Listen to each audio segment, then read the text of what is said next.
Ya, terima kasih Ibu Sri Wahyuni. Assalamualaikum warahmatullahi wabarakatuh. Waalaikumsalam warahmatullahi wabarakatuh.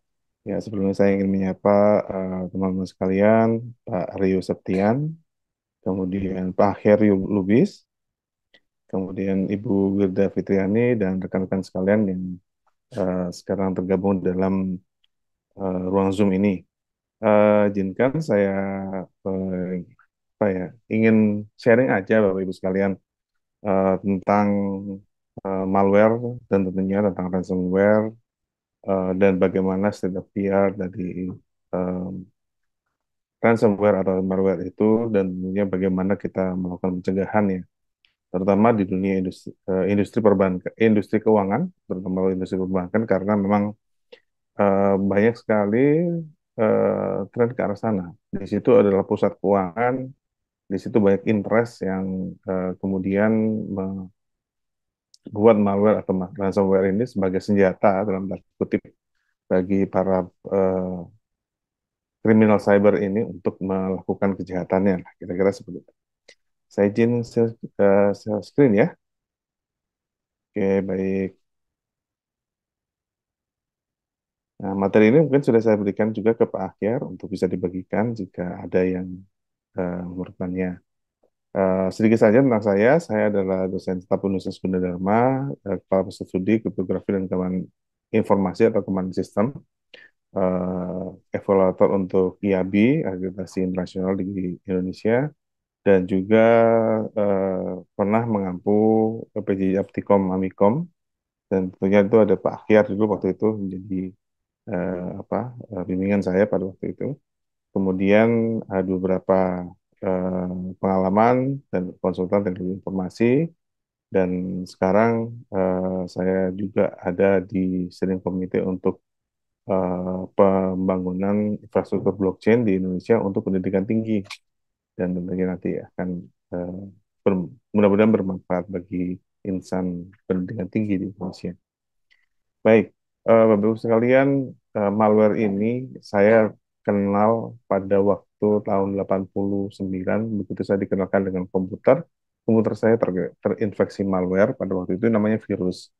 Em, dan kemudian karena waktu itu kita hanya punya sistem operasi DOS, eh, akhirnya saya mau nggak mau juga ngutek-ngutek ya hal tersebut, dan berhasil pada waktu itu di tahun 89 membuat satu malware yang eh, iseng-iseng aja hanya untuk menginfeksi, bagaimana mempelajari bagaimana malware itu menginfeksi, dan juga, tapi tidak membuat kerusakan, kira-kira seperti itu.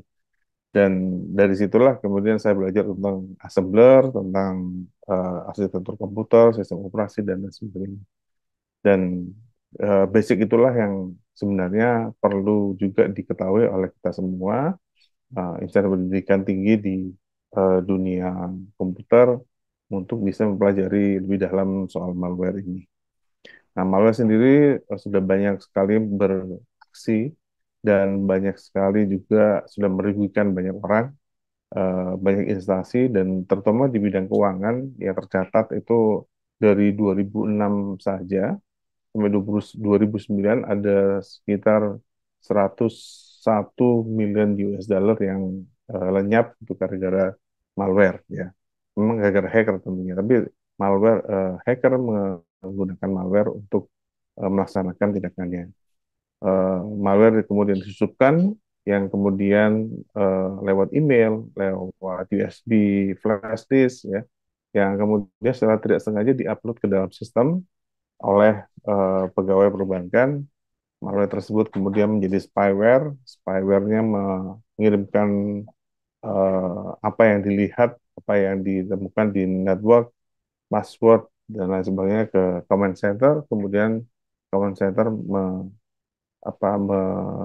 memerintahkan malware tersebut untuk mentransfer ya sejumlah uang. Dan itu sudah terjadi banyak di beberapa bank terkemuka, baik di Amerika, kemudian di Asia ada Bank Bangladesh, dan baru-baru saja eh, serangan ransomware ini juga terjadi yang saya dengar di Cina ya, satu bank di Cina yang cukup besar itu terkena ransomware. Meskipun ransomware ini kemudian tidak mentransfer uang karena sifat ransomware hanya menyandera data-data kita, tapi kerugian yang ditimbulkan cukup besar tentunya.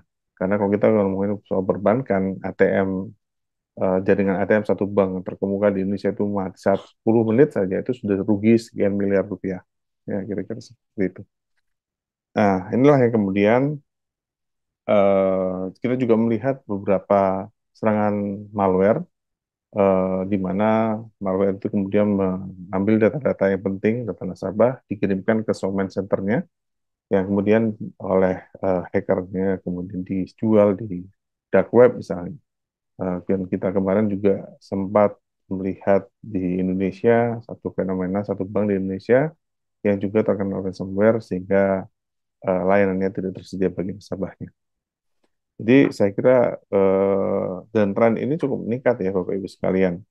Um, Ransomware eh, dibuat oleh tidak individual. Kalau dulu individual, kalau sekarang adalah group of people. Jadi sudah eh, terorganisasi ya cybercrime-nya ini dan terorganisasi punya dukungan yang kuat secara finansial.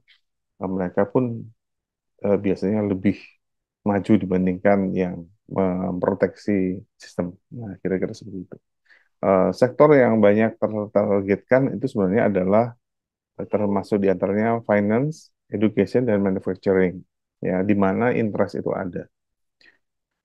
Em, Kita juga melihat bahwa beberapa serangan yang terjadi itu meningkat, gitu ya. Kemudian tidak hanya di eh, sistem berbasiskan Windows, yang kita tahu ada malware di Android, kemudian ada malware di Linux, meskipun Linux itu masuknya dalam Trojan Horse. Dan juga US sebagai pusat keuangan dunia ini menerima serangan-serangan ransomware itu juga lebih banyak, beberapa kali lipat dibandingkan negara-negara lainnya. Ini yang tercatat, ya dalam tanda kutip tercatat. Dan saya yakin yang tidak tercatat juga banyak. Ya. Em, Kecenderungannya biasanya kalau bank itu terjadi insiden, dia tidak akan mempublikasikan karena menyangkut masalah apa namanya, masalah reputasi di sini. Oke, baik. Beberapa prediksi sudah dilakukan di 2002. Mereka lihat bahwa ransomware secara global itu akan menghit sekitar 265 billion US dollar, dan itu memang terjadi pada saat ini. Dan kita lihat memang trennya akan selalu bertambah. Nah, perbankan sebagai satu industri yang membutuhkan sistem digital, sistem komputerisasi, di mana sekarang pun kalau kita lihat eh, banyak bank digital yang bermunculan, ya, yang kemudian memanfaatkan 100% apps-nya, sistem digitalnya untuk berkomunikasi dan berinteraksi atau melayani nasabahnya. Dan ini tentunya uang-uang nasabah yang dulunya mengendap di rumah, kemudian sekarang lari ke perbankan karena aksesnya agak lebih cepat, lebih mudah bagi layanan, ini kemudian akan menjadi target utama bagi malware tersebut. Itu kenapa banyak sekali eh, tren ini meningkat, kira-kira seperti itu. Nah, malware sendiri apa sebenarnya? Malware sebenarnya adalah satu program komputer gitu, yang eh, ditugaskan atau ditujukan untuk merusak integritas. Ya, jadi begitu dia menularkan, membuat satu sistem jadi vulnerable, membuat policy keamanan atau kebijakan keamanan itu menjadi terlanggar, itu menjadi merusak di sini kita bilang. Jadi bukan hanya merusak data ya, jadi bukan merusak data tapi merusak integritas suatu sistem komputer, di mana malware tersebut kemudian banyak sekali yang teknologi-teknologi yang kemudian digunakan untuk malware tersebut. Kalau saya melihatnya bahwa ada tiga hal yang dilakukan dari malware tersebut. Bagaimana menginfeksikan dirinya ke dalam sistem, yang satu. Yang kedua adalah bagaimana menyembunyikan dirinya dalam sistem. Yang ketiga adalah baru tindakannya apa. Ya, jadi Kalau yang disebut dengan ransomware, kemudian ada spyware, ada lagi eh, ware-ware yang lain, itu sebenarnya tujuan akhirnya. Tapi yang teknologi sebenarnya itu dari dua ini. Satu adalah bagaimana dia mengekspresikan dirinya, kemudian bagaimana dia menyanyikan dirinya, dan tentunya nanti tujuan akhirnya seperti apa. Ya. Em, ada yang membuat backdoor misalnya. Ya, jadi membuat backdoor satu sistem, dia bisa mengekspresikan dirinya, akhirnya dia membuat backdoor sehingga hacker bisa masuk ke dalam sistem tadi. Ada yang menjadi botnet. Botnet ini menerima instruksi dari command center. Jadi dia aktif, dia masuk ke dalam suatu sistem, kemudian dia ambil komen dari sistem kontrolnya, ya ini komen CNC servernya yang kemudian dia laksanakan perintah. Ya. Kemudian ada yang disebut dengan downloader, karena begitu masuk ke dalam sistem, dia intinya ke download sesuatu. Download ini misalnya satu executable file atau satu virus yang lain yang kemudian berjalan di situ. Jadi belum tentu satu malware itu kemudian yang namanya X itu kemudian menjadi X di dalam sistem tadi. Bisa saja dia mendownload malware yang lain yang namanya Y misalnya. Ya. Em, Kemudian dia bisa melakukan yang lain, misalnya rootkit.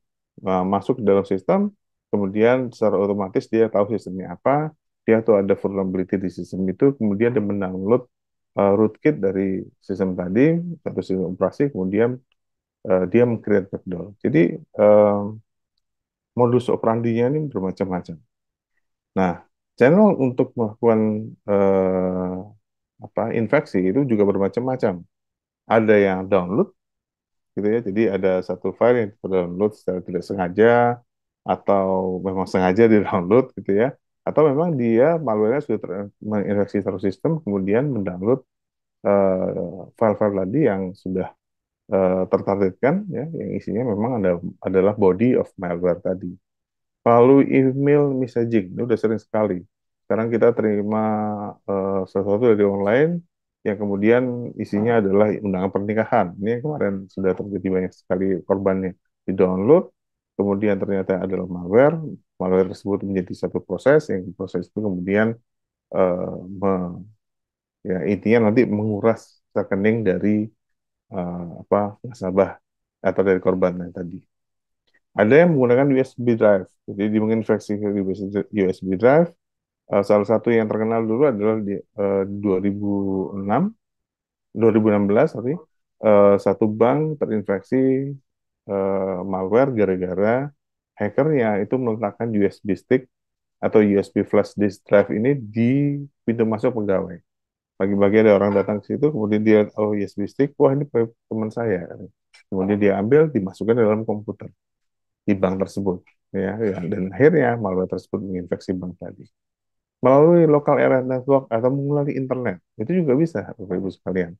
Begitu dia mengcaching satu sistem, kemudian dia mencari, dia melakukan scanning di dalam network tersebut, adanya sistem-sistem yang lain misalnya. Kemudian dia tahu, oh ini ada Samba file sharing network misalnya. Kemudian dia bisa menginfeksi sistem-sistem yang sedang vulnerable, yang ada kerentanannya. Kemudian melalui file yang diinfeksi itulah, kemudian malware itu menyebar. Ya. Dan tentunya yang terakhir adalah melalui software vulnerability. Eh, Malware yang pintar bisa men-scan adanya vulnerability di dalam satu software, dalam sistem operasi, dalam satu layanan, yang kemudian dia bisa manfaatkan untuk melakukan zero day attack, ya, yang disebut dengan zero day attack, untuk masuk langsung ke dalam si sistem tadi tanpa harus melalui backdoor, harus melalui messaging misalnya dan sebagainya. Jadi langsung direct attack di dalam sistem tadi. Jadi dan teknik infeksi ini bisa saja tambah ya sesuai dengan inovasinya. Jadi mereka yang membuat malware itu sedang berinovasi sekarang mereka. Mereka sedang melihat bagaimana caranya masuk ke dalam sistem dengan cara yang berbeda. Ya. Eh, Behavior dari malware itu ada beberapa. Yang pertama adalah dia bisa meng-create file, ambil download sesuatu, create file tadi, kemudian dia bisa mengcopy dirinya ke dalam file tersebut, gitu ya, ataupun ke dalam program yang lain. Kemudian dia juga bisa meng-create modifikasi registry. Kalau di Windows namanya registry. Sehingga begitu sistem operasi Windows itu di bootstrap, maka dia akan secara otomatis juga terload. Ada yang disebut dengan mutex creation. Em, jadi untuk menghindari antivirus, dia memodifikasi dirinya sendiri ya, sehingga tidak terdeteksi. Karena biasanya antivirus menggunakan signature. Signature itu berarti adalah ya apa tanda atau jejak-jejak dari suatu malware yang dikenal oleh eh, antivirus tersebut. Kalau dia kemudian merubah dirinya sendiri, maka signature tersebut kemudian tidak bisa efektif untuk mendapatkan malware tadi. Ya. Atau dia bisa menggunakan aktivitas network misalnya dengan mendownload, mensending, gitu kan. Code injection. Code injection ini berarti dia bisa memasukkan dirinya ke dalam software lain, gitu ya. Kemudian akhirnya software tadi begitu di-download atau dijalankan, malware tersebutlah yang berjalan terlebih dahulu. Nah, atau dia bisa membuat eh, service creation. Ya, jadi dia bawa service sendiri, atau di port 70 gitu misalnya, ada service yang nongol di situ yang menjadi backdoor eh, untuk hacker melakukan phishing. Ya, jadi behavior-nya bermacam-macam, Ibu sekalian. Saya langsung aja ke sini. Nah, modus operandi malware di perbankan itu bermacam-macam. Ada yang melalui phishing, ya kan? Bapak Ibu tahu ada yang namanya phishing, ada website yang persis dengan bank tersebut. Kemudian dia menyuruh untuk mendownload satu file atau melalui email scam satu file yang kemudian didownload oleh penasabahnya yang kemudian akhirnya dalam menginfeksi. Atau dia menggunakan insecure network, ya, jadi network yang tidak disecure. Apa firewallnya misalnya bocor gitu ya, tidak ada firewall sama sekali, atau firewall rules-nya itu bisa juga ada backdoor, ada vulnerability yang misalnya, atau ada WiFi yang open ya, sehingga dia bisa memonitor apa yang terjadi di situ. Itu bisa seperti itu. Ada yang disebut dengan session active over. Nah, session active over berarti malware tersebut ada di dalam satu browser biasanya, yang kemudian begitu si sistem atau si user itu login ke dalam sistem bank melalui internet banking misalnya, maka uh, session tersebut, sesi login tersebut akan di hijack oleh uh, si malware tadi secara otomatis. Ada yang menggunakan man in the middle attack, misalnya. Ya, jadi dia ada di tengah menjadi eh, menginfeksi browser menjadi suatu plugin. Nah, itu banyak sekali terjadi sekarang. Jadi satu plugin di mana nanti kalau si nasabah itu berkomunikasi dengan si banknya melalui internet banking, maka apa yang diterima atau dilihat oleh nasabahnya tadi itu tidak sesuai dengan yang dikirimkan. Jadi misalnya dia mau melakukan transfer, ya kan, melakukan transfer sekian juta ke Pak Akyar misalnya, ternyata dibelokkan ke eh, Mr. X gitu. Yang terlihat di layar ini akan mentransfer sekian juta ke Pak Akyar, padahal yang dilakukan adalah di belakang itu adalah dia mentransfer sekian juta ke Mr. X, ya. Ada lagi right in the browser ini juga bersama ya, ada juga melakukan keylogger password, kemudian apapun yang diketikkan oleh nasabah, kartu ya dan lain sebagainya, itu kemudian diambil oleh si keylogger tadi. Ya, ada yang menggunakan overlay attack. Ini sebelah kanan ini overlay attack, di mana eh, si UI dari aplikasi atau UI dari website tadi itu kemudian diambil alih. Ada di atasnya itu ada overlay lain yang isinya sebenarnya adalah si malware tersebut. Jadi begitu si user memasukkan uh, username, password, PIN, apapun itu, ya, apakah dia transaction access number, akan tertangkap oleh uh, si malware, bukan aplikasi sebenarnya. Ya. Jadi inilah modus operandi malware di perbankan. Infection pattern-nya juga hampir sama seperti yang tadi. Jadi lewat email misalnya. Email dikirimkan, ada email scam atau email yang sifatnya legitimate gitu kan. kemudian dikira benar oleh si nasabahnya tadi, dibuka. Kemudian dia akan mendownload Trojan Horse tadi yang kemudian menjadi satu malware yang akan men-take over session pada waktu si eh, si victim ini atau si nasabah ini melakukan transaksi dengan bank tentunya. Dengan berbagai macam cara yang tadi sudah disebutkan. Atau misalnya tadi ada apps yang mirip, ya. Jadi ada apps yang mirip misalnya dengan bank internet atau mobile bankingnya bank A. Itu sudah pernah terjadi Bapak sekali, ya. Jadi memanfaatkan kelemahan dari Google Apps, ya, dan juga memanfaatkan kelemahan dari dari nasabah gitu misalnya dengan mengirimkan APK-nya. Ya, ini ada file APK, tolong di download sehingga Anda bisa mengakses eh, eh, apa rekening Anda gitu kan dengan fitur tambahan apa gitu misalnya. Akhirnya di-download oleh si user menjadi APK tadi, diinstal yang akhirnya eh, ya selebihnya bisa kita tahu apa yang terjadi. Ya. Nah, kalau kita kembali ke modus operandi tadi, ada yang disebut dengan flu bot infection. Ya, patternnya adalah seperti ini.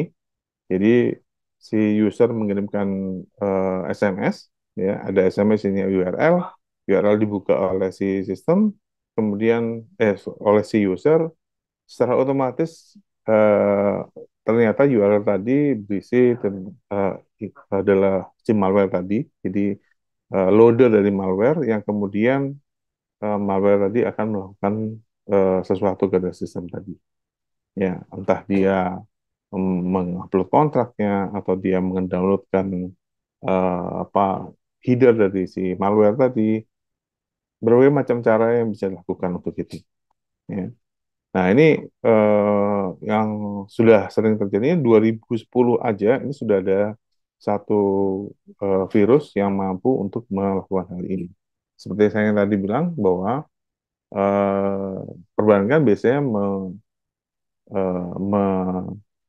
proteksi usernya dengan menggunakan yang hardware, ya yang disebut sebagai namanya sebagai token, ya kalau nggak salah Bapak Ibu.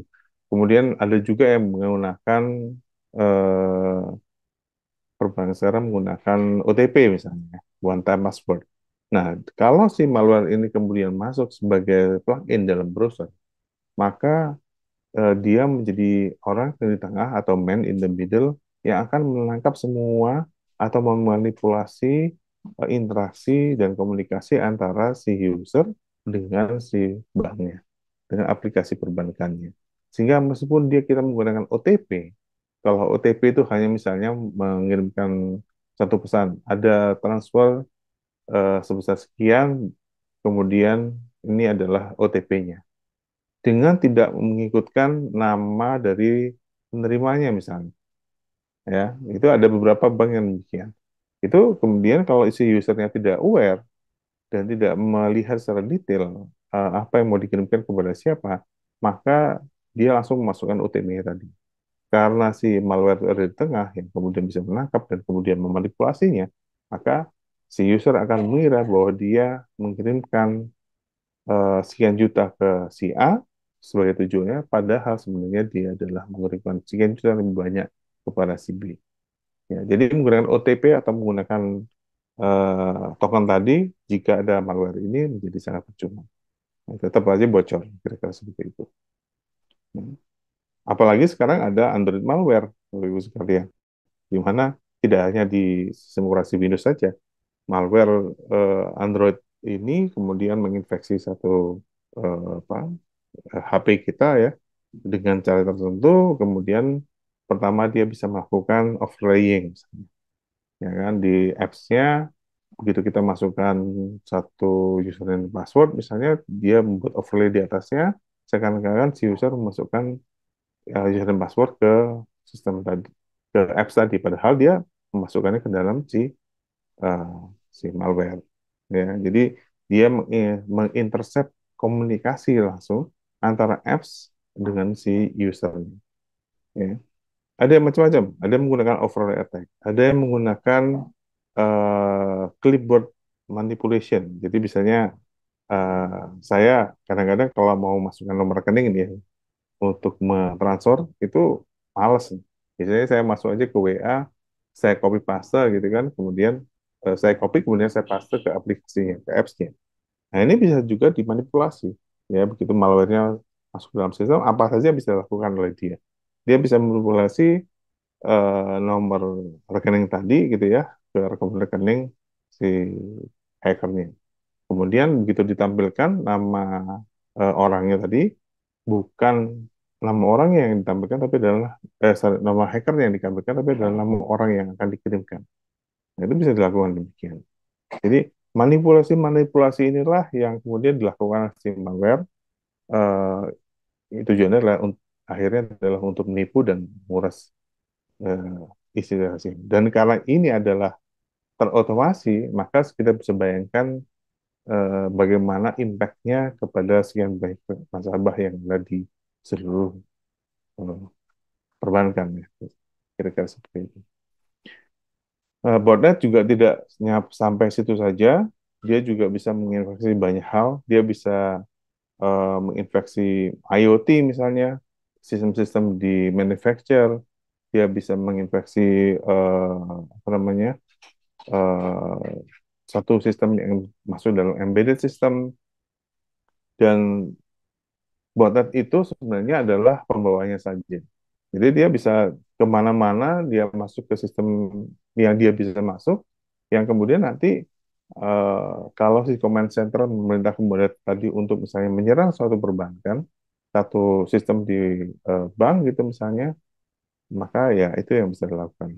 Jadi mungkin pada saat ini secara kita sadar, tidak sadar ada botnet yang sedang berkeliaran yang nanti menunggu pada satu saat di mana command centernya memerintahkan si botnet tadi untuk melakukan sesuatu. DDoS attack misalnya, atau memasukkan ransomware misalnya, atau apapun yang bisa dilakukan oleh si si malware tadi. Nah, ini yang kemudian kita sebut sekarang sebagai malware as a service. Ya, jadi di cloud sendiri, kalau ada infrastructure as a service, ada application as a service, tapi sekarang ada malware as a service. Dan ini cukup berbahaya Bapak Ibu sekalian. Siapapun yang punya uang bisa melancarkan serangan malware tanpa harus mempunyai pengetahuan tentang malware tersebut. Nah, di atas itu ada yang disebut dengan Advanced Persistent Threat. Advanced Persistent Threat ini aktor yang disponsori oleh negara, Bapak Ibu sekalian. Jadi kita bisa lihat ini, kalau si hacker ini yang masih skala perbankan menyerangnya, itu ya sudah canggih. Tapi ada yang lebih canggih lagi yang sebetulnya APT ini, Advanced Persistent Threat.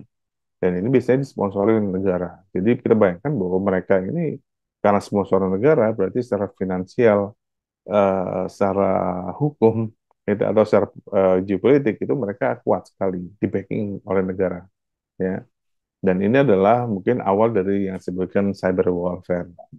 Nah, APT ini yang kemudian sering sekali menggunakan malware sebagai senjatanya, ya sebagai tangannya untuk menyerang negara lain. Apa hubungannya dunia perbankan? Satu, bisa saja karena industri perbankan atau industri keuangan itu adalah tulang punggung dari satu negara juga, maka bisa saja untuk menyerang satu negara lain, dia juga bisa menyerang pertama kali adalah sistem perbankan. Satu itu. Yang kedua adalah bahwa si APT ini biasanya risetnya sudah sangat canggih. Mereka biasanya yang menemukan cara-cara baru, inovasi-inovasi baru untuk melakukan infeksi, untuk melakukan penyembunyian diri, untuk melakukan serangan-serangan baru yang belum terpikirkan sebelumnya oleh kita.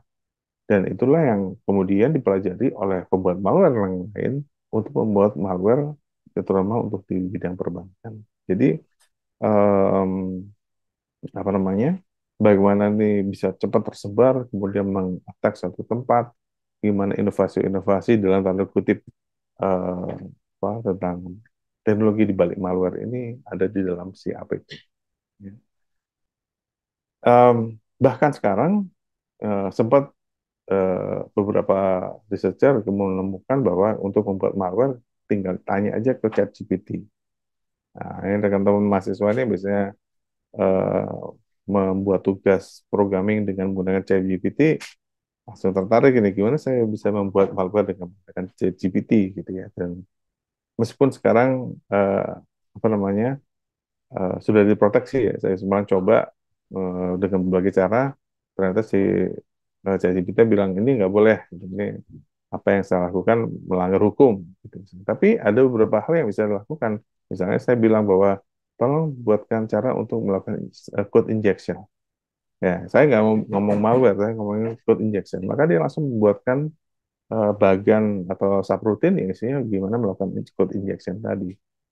Nah, itulah yang kemudian bisa dikumpulkan ya, dikumpulkan menjadi satu malware. Jadi buat malware nggak perlu lagi harus pinter assembler, harus tahu tentang arsitektur komputer. Dengan menggunakan AI, kita juga bisa membuat malware. Dan ini semakin menakutkan ya, Bapak Ibu sekalian. Eh, Peran AI sendiri, peran negatif AI ke dalam malware itu banyak sekali. Salah satunya adalah tadi membuat malware langsung dengan AI, atau yang kedua adalah membuat si AI tadi bisa membuat eh, misalnya scam, misalnya. Atau bisa saja kita menggunakan buat satu email yang singkat yang dapat mempersuasi si A untuk mendownload ini. Maka si ChatGPT bisa melakukan itu. Dan itu bisa dilakukan secara otomatis, berulang-ulang dengan cara yang berbeda. Ya, sehingga untuk membuat biasanya yang anti scam ya atau anti scam itu biasanya melihat pattern. Tapi kalau teksnya berubah-ubah terus karena kita menggunakan AI tadi, maka pattern tersebut tidak bisa juga terlihat pattern. Ya, jadi beberapa bisa lolos. Inilah yang kemudian cukup berbahaya. Nah, bagaimana si malware ini menyembuhkan diri? Basically si malware ini sebenarnya menginfeksi PE namanya, yaitu adalah packet executable.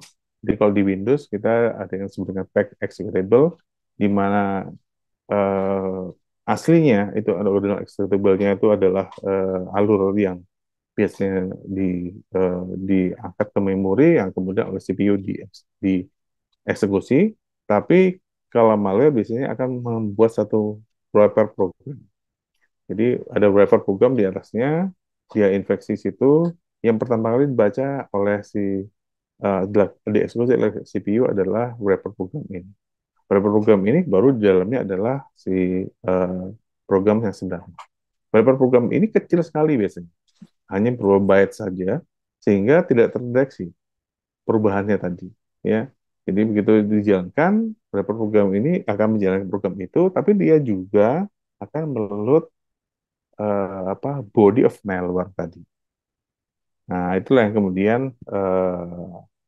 bagaimana malware tadi itu kemudian bodinya itu juga bisa di-encrypt atau bisa di stegano misalnya atau bisa disimpan ke dalam satu image misalnya dengan menggunakan steganografi.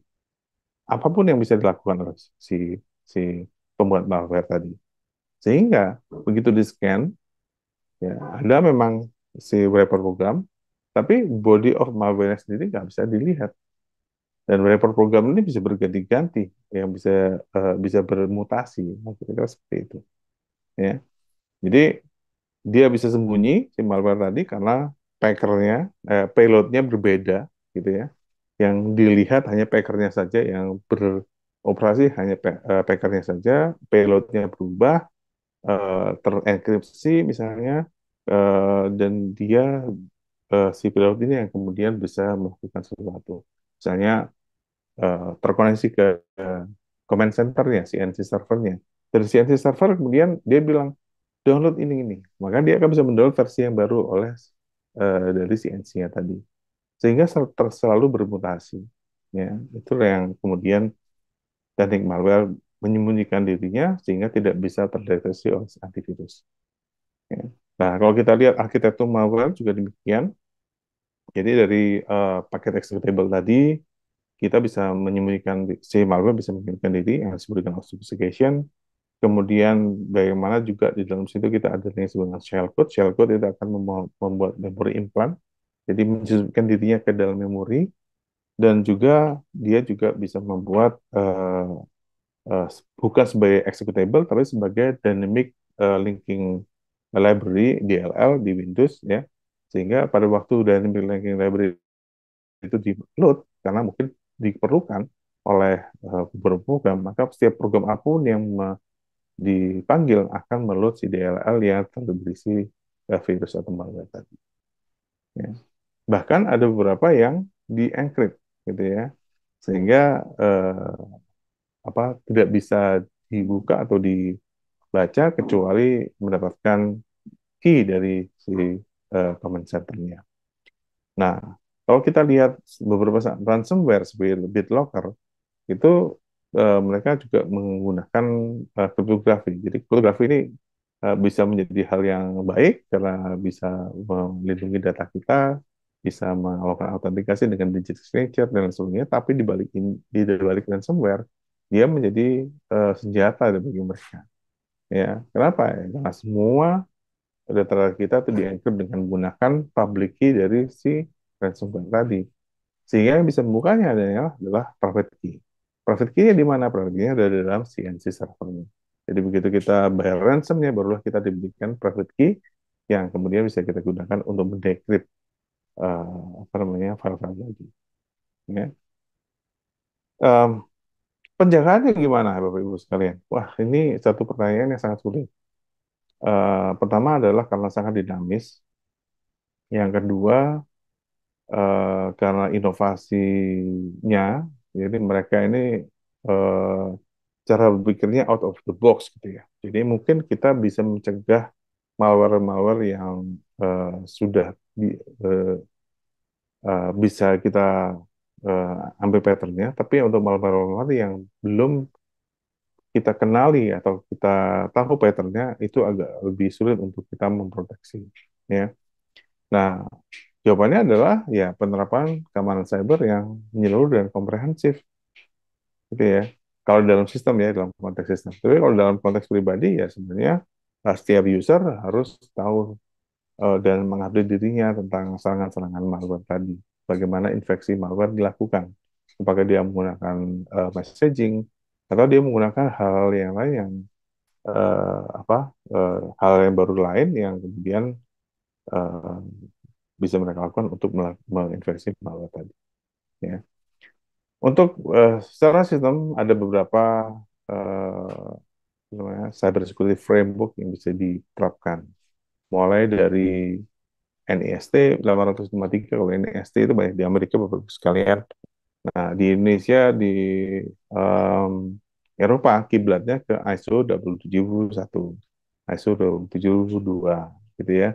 Kemudian kalau di perbankan, sebenarnya mereka sudah punya standarnya, yaitu adalah PCI DSS. PCI DSS adalah Payment Card Industry Data Security Standard. Ya, itu dibuat oleh Visa dan Mastercard. Dan ada beberapa framework lainnya yang bisa diterapkan ke setiap perusahaan, tergantung dari skalanya, tergantung dari risikonya. Kalau kita perusahaan kecil, sebenarnya tidak perlu harus menerapkan seperti security framework yang komprehensif ya.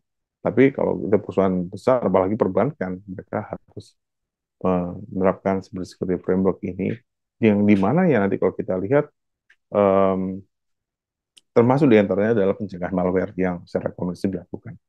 Pencegahan malware bukan hanya di dalam teknologinya saja, tapi dalam policy-nya, dalam implementasinya, dalam auditnya, dan juga bagaimana membuat suatu program yang dapat menyadarkan atau meningkatkan kompetensi bagi si user untuk melindungi dirinya dan juga sistem. Ya, jadi kalau kita ngomong dulu adalah awareness. Awareness itu kan berarti hanya sampai sadar, ya. Padahal yang diperlukan sekarang kok sampai ke skillnya, ya. Bagaimana sampai ke attitude-nya juga. Jadi kalau bagus sekarang kita lihat ada security awareness, sadar bahwa ada malware. Oke, setelah sadar dia punya nggak pengetahuan untuk si user ini meningkatkan pengetahuan. Itu baru masuk ke knowledge. Setelah knowledge baru ke bagaimana si user ini punya skill untuk melindungi dirinya. masuk ke skill. Yang ketiga adalah bagaimana dia bersikap, dia berperilaku secara digital supaya dia bisa terlindungi dari malware, masuk ke dalam attitude. Nah, ini satu apa ya hal yang mungkin harus dilakukan, yang tentunya membuat ini menjadi satu apa ya satu subjek riset sebenarnya bagi Bapak Ibu sekalian yang terbuka bagi kita untuk melakukan riset tersebut. Ya. Nah, yang salah satu poin yang paling penting itu adalah bersiap.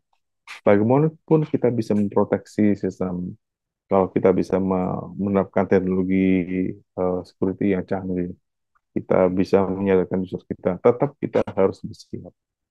Ya, karena itu tadi bisa saja pembuat malware-nya lebih canggih dari kita, ya, yang lebih tahu, lebih punya pikiran out of the box, gitu kan, sehingga eh, kalau kita terkena insiden tadi, kita terinfeksi malware, sistem sistem kita bertransaksi malware, ada insiden, apa yang harus kita lakukan? Kita harus bersiap.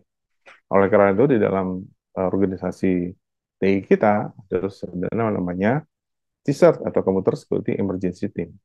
Ya, CSIRT ini adalah individual yang kompetensinya cukup bagus, ya, yang punya pengetahuan tentunya dengan malware, pengetahuan tentang security, pengetahuan bagaimana menangani jika terjadinya insiden, supaya insiden ini tidak sampai berlanjut. Termasuk juga dia adalah dia melakukan monitoring dalam sistem, ya, gimana vulnerability management, gimana informasi sistem informasi manajemen itu juga dilakukan oleh tim CISAT. Jadi CISAT ini bukan hanya pada waktu insiden kemudian dia bekerja, bukan, tapi pada waktu sistem itu beroperasi, dia pun juga mengupdate dirinya sendiri dengan pengetahuan terakhir tentang adanya vulnerability misalnya, tentang adanya malware, kemudian dia melihat monitoring, melakukan monitoring terhadap sistem, ada nggak satu pola di dalam sistem yang kemudian mendikasi itu adanya serangan, adanya malware yang baru, ya, kemudian memberikan training kepada usernya, memberikan awareness, ya, dan yang penting lagi bahwa CSAT-CSAT itu ada networknya Bapak Ibu sekalian. Ada mereka saling berinteraksi antara satu CSAT dan CSAT yang lain. Misalnya kalau di dalam akademik ada namanya akad CSAT, gitu kan. Jadi kalau misalnya dari di Panca Budi, di Universitas Panca Budi buat CSAT, kemudian berkomunikasi kepada CSAT yang lain nih. Bisa dalam satu sektor, bisa saja di dalam lintas sektor. Bisa saja misalnya berinduk ke BSSN yang ada di Medan misalnya, atau pemerintah kota Medan, atau misalnya kemanapun CSAT itu bisa berinteraksi dengan CSAT yang lain. Tujuannya apa? Tujuannya itu meningkatkan pengetahuan, adanya kesadaran, misalnya adanya serangan-serangan baru misalnya. Dengan adanya network ini, mereka saling berinteraksi, mereka akan cepat tahu, oh ya, ada serangan baru nih, ada vulnerability baru di Windows misalnya, ada vulnerability baru di Linux. Mereka bisa langsung menginformasikan ke pihak IT dari perusahaan tersebut atau organisasi tersebut untuk melakukan update misalnya. Bisa langsung menginformasikan ke user jika terjadi fenomena serangan baru, sehingga user langsung bisa juga bersiap. Nah, kalau sudah terjadi insiden, dia juga bisa menangani itu. Itu yang penting sekali. Mereka juga bisa melakukan cyber drilling, misalnya. Jadi kumpul, gitu kan. Kemudian, yuk kita kumpul, kita simulasikan jika terjadi serangan ini. Nah, mereka kumpul di situ, kemudian bersiap. Sama seperti penanggulangan bencana, Bapak sekalian. Kalau kita nggak pernah di gedung tinggi, kemudian tidak pernah melakukan pelatihan adanya kebakaran, begitu terjadi kebakaran, yang kita lakukan adalah panik semua, dari kacau. Tapi kalau dia sering melakukan training itu, menggunakan simulasi dan sebagainya, akhirnya akan tenang, akan tahu apa yang harus dilakukan, masing-masing sudah tahu tugasnya apa, dan tentunya insiden akan bisa ditangani dan dipulihkan sehingga tidak merembet kepada insiden. Itu kuningnya CSAT di sini. Nah, salah satu yang paling penting dalam CSAT itu sebenarnya adalah malware analysis. Malware analysis ini adalah ya bagaimana kita bisa mengetahui perilaku, kemudian bagaimana dia bisa melakukan observasi, gimana melakukan serangan, gitu kan. Kalau ada malware baru yang kita ketahui, ini bisa kita lakukan analisis di situ. Dan ini biasanya dilakukan satu oleh para pembuat antivirus, anti malware. Kedua adalah t-shirt yang memang berkecimpung di bidang malware analysis ini. Dan yang ketiga adalah researcher, peneliti, Bapak Ibu sekalian, ya dosen di perguruan tinggi komputer yang misalnya memang melakukan ini. Ada juga eh, malware analysis dilakukan untuk digital forensik misalnya. Karena misalnya ada satu insiden, ada uang yang ditransfer gitu ya, yang tidak tahu siapa yang melakukan transfer ini atas nama bapak ini, kemudian dibuktikan apakah itu memang benar dari bapak itu yang melakukan itu atau malware yang melakukan tadi. Ini melakukan malware analysis. Dan untuk melakukan malware analysis ini juga tidak gampang Bapak Ibu sekalian. Jadi membutuhkan kompetensi, tools-tools dan labnya nggak terlalu mahal sih ya dibandingkan kalau forensik yang yang eh, yang sebenarnya ya. Tapi di sini gitu ada kompetensi dari si eh, malware analisisnya karena membutuhkan pengetahuan tentang arsitektur komputer, harus bisa bahasa assembler gitu kan ya, yang nggak mungkin kita banyak yang eh, kurang berminat untuk melihat atau mempelajari bahasa assembler di sini. Beberapa eh, samples yang bisa kita dapatkan itu dari ada beberapa site, ada yang berbayar, ada yang registrasi aja gitu kan ya. Jadi kita bisa tahu nih gimana sih bentuk dari packer tadi, gimana bentuk play payload-nya, gimana kita bisa membuat sandbox-nya, ya dan lain sebagainya. Nah, di dalam malware analysis biasanya kita melakukan hal demikian. Misalnya kita melakukan static properties analysis. Jadi malware tadi kita buka gitu ya, sudah tahu ini isi malware-nya, kemudian kita buka sama seperti kalau kita melakukan white box testing. Ya, static properties analysis-nya kita dapatkan, kita buka, kita di assembler, kemudian kita pelajari. Ada yang kedua adalah biasanya menggunakan runtime analysis. Jadi si apa namanya bagaimana dia menginfeksi, kemudian apa yang diinfeksikan, itu kita eh, apa namanya kita buat simulasinya dalam satu virtual machine gitu, VM, yang kemudian kita lepas virus itu di situ, kemudian kita perhatikan mana saja file yang terinfeksi. Kemudian bagian mana dari file yang terinfeksi tadi. Nah, kita bisa ekstrak itu, kemudian kita pelajari. Ya. Yang ketiga adalah advanced static dynamic code reversing. Nah, ini berarti kita di assembler ya. Benar-benar semuanya dikumpulkan, kita di assembler, kemudian kita melakukan analisis terhadap code assembler tadi. Ya, seperti kalau Bapak Ibu lihat background saya di belakang, ini salah satunya kalau kita melakukan di assembler, kemudian kita bisa melihat body of virusnya seperti apa, packernya seperti apa. Itu seperti itu. Baru kita yang terakhir adalah melakukan malware defending analysis. Kalau kita terkena malware ini harus kita lakukan. Apakah kalau antivirus tentunya dia akan menambahkan signature dari virus tadi ke dalam database virusnya yang kemudian nanti bisa di-download oleh kita nih user ya sehingga antivirus kita selalu up to date, selalu bisa melihat virus-virus yang baru. Atau ya kalau kita adalah user ya sebagai kita biasanya akan mengetahui oh ini masuknya melalui misalnya zero day attack vulnerability di Windows versi sekian, maka kita langsung bergerak tuh di organisasi kita ada yang pakai Windows versi sekian nggak? Nah, coba kita update, gitu. Ya, atau kita tuh portnya misalnya, firewallnya kita tambahkan virusnya dan lain sebagainya. Jadi itulah yang penting kalau kita melakukan malware analysis. Ya, nah Bapak Ibu sekalian, banyak sekali sekarang riset-riset yang menggabungkan antara malware analysis dengan AI ya. Kalau menganalisis itu kan kita harus tahu dalam-dalamnya. Kemudian kita tahu gimana mengassembler, kemudian kita tahu gimana pattern dan sebagainya. Tapi sekarang dengan bergunakan artificial intelligence, pattern-pattern yang ada dalam malware itu bisa dipelajari. dalam hal ini adalah pelajari oleh machine learning gitu ya. Nah, yang kemudian eh, mesin learning itu kemudian membuat suatu atau mengumpulkan satu model pattern tadi yang kemudian bisa digunakan untuk melakukan malware detection yang dinamis di sini. Ya, ada banyak sekali riset, lalu kalian bisa nanti lihat browsing-browsing gitu ya, paper-paper yang sudah ada yang menggunakan apa deep learning, ada yang menggunakan SVM ya. Biasanya sih menggunakan deep learning ya, karena kita bentuknya adalah binary di sini.